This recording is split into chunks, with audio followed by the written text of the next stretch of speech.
It is the most anticipated event on the financial calendar, a time when bears hibernate and bulls run wild. They call it the Santa Claus Rally, a statistical anomaly that has perplexed academics and enriched traders for decades. But is this just Wall Street folklore, a fairy tale designed to keep commissions flowing while the big money goes on vacation? Or is there a hidden machinery beneath the surface, a complex interplay of tax codes, fund mandates, and human psychology? Today, we aren't just looking at the surface. We are tearing apart the engine of the December market. We will analyze the data, the plumbing, and the players to answer one question: why do U.S. stocks essentially defy gravity at year-end? From the retail bonus check to the billion-dollar pension fund rebalance, everyone plays a role in this annual financial ritual. First, we must clear up a common misconception. There are actually two distinct phenomena that get conflated. There is the general December effect, the tendency for the month to be positive, and then there is the official Santa Claus Rally. Coined in 1972 by Yale Hirsch, the official rally is strictly the last 5 trading days of the year and the first 2 of the new year.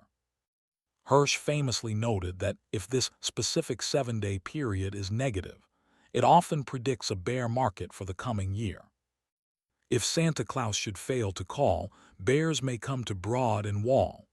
It's a market indicator, not just a celebration. But today, we are looking at the broader picture.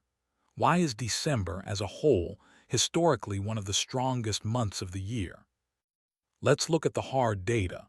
Since 1950, the S&P 500 has posted gains in December approximately 74% of the time. No other month offers that level of consistency. September, by contrast, is a coin flip that often lands on tails. It's not always a massive boom. The average return is around 1.5%, but in the world of compounding interest, a reliable 1.5% is gold. If you missed only the month of December for the last 40 years, your total portfolio return would be cut nearly in half. However, it's not a guarantee. We all remember December 2018, when the market crashed nearly 9% on Christmas Eve. That reminds us that macroeconomics can override seasonality. But absent a crisis, the statistical bias is overwhelmingly upward. So why does this happen? The first driver is purely psychological. It's the holiday spirit effect. Behavioral finance teaches us that investor mood dictates risk appetite. In December, the collective mood shifts to gratitude and optimism. Traders are getting bonuses. Managers are looking forward to vacations. The pessimism of October and November fades.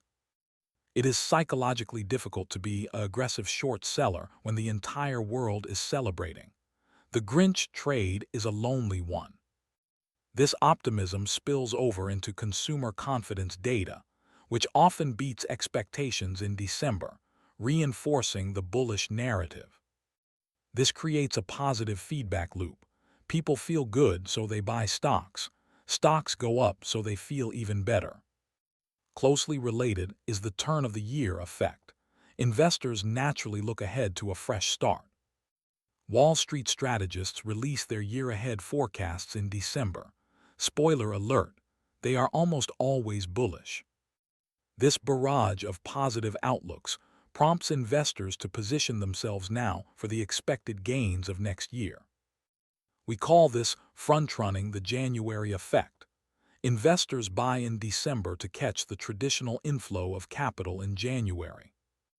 This is particularly true for small-cap stocks, which tend to have their best performance in early January. Smart money buys them in December.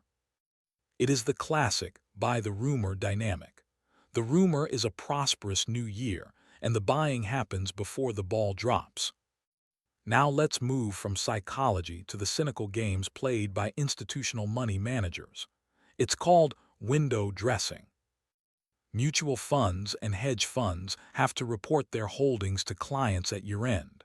They want their portfolio to look pretty. They do not want to show clients that they held the year's biggest losers. So, they sell the dogs in early December. Conversely, they want to show they own the winners. So they pile into the year's best-performing stocks in the final weeks. This creates artificial buying pressure for the market leaders. Since the leaders make up the bulk of the index, the S&P 500 rises. It is a vanity project, but when trillions of dollars engage in vanity, it moves the market. Another structural driver involves taxes, specifically the end of tax loss harvesting. Throughout the fall, investors sell their losing positions to offset capital gains for tax purposes. This selling pressure suppresses the market in October and November, but by mid-December, this selling is mostly done. When the selling stops, the market naturally drifts higher. It's like holding a beach ball underwater and finally letting go. Furthermore, investors who sold in November often wait 31 days to avoid the wash sale rule, then buy back in late December or January. This creates a mechanical bid under the market as capital cycles back into equities. Market structure also plays a huge role. Late December is known for low liquidity. The senior traders, the whales, and the decision makers are on vacation. Trading volume plummets. In a thin market, it takes much less money to move the index. A small buy order can push prices up significantly. With fewer sellers present to defend price levels, the path of least resistance is often up. This volatility can work both ways, but combined with the holiday optimism, the bias in a thin market is usually to the upside. We often see markets float higher on very little news simply because there is no one around to sell. There is one massive buyer who doesn't take a holiday, the corporation itself. Companies are often in a blackout period before earnings in October. By November and December, that window reopens. Corporations are the single largest buyer of U.S. equities. They have use it or lose it buyback authorizations for the year. CFOs rush to complete their share repurchase programs before the fiscal year ends on December 31st. This provides a relentless, price-agnostic bid underneath the market. They buy regardless of the news. This effectively reduces the supply of shares, driving up earnings per share and stock prices just in time for year-end bonuses. It's not just corporations buying. Retail investors are flush with cash in December. Year-end bonuses hit bank accounts, and a percentage of that is automatically routed into 401(k) and investment accounts.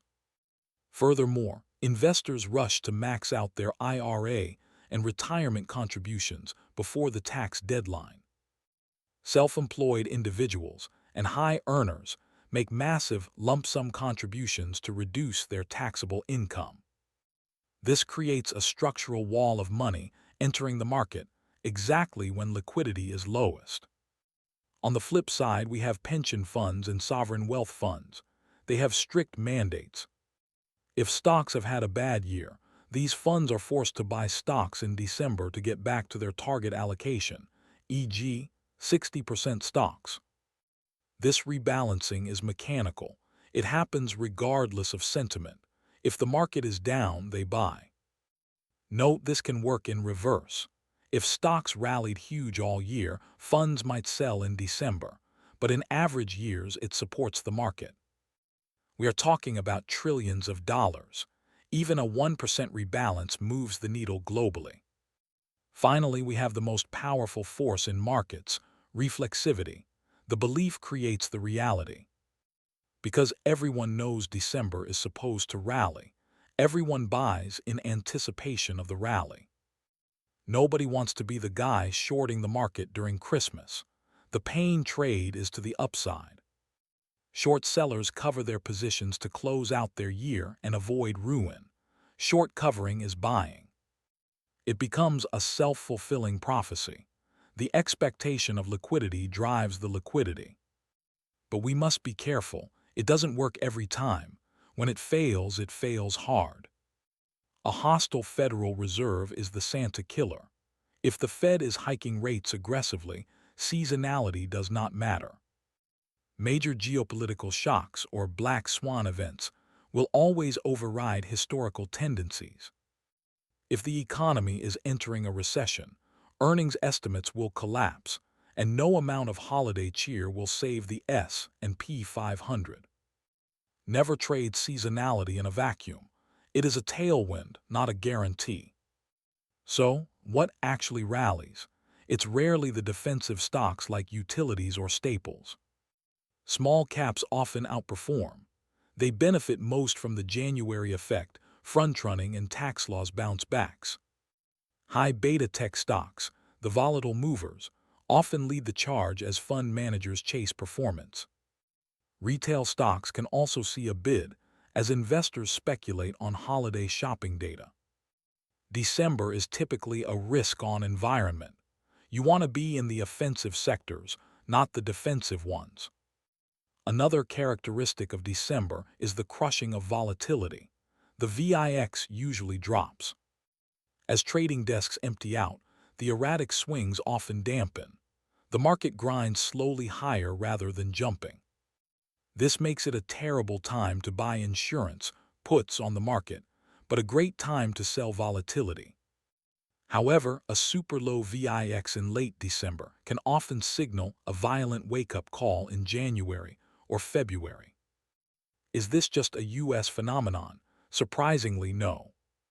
We see similar effects in Europe and Asia. The global financial system is interconnected.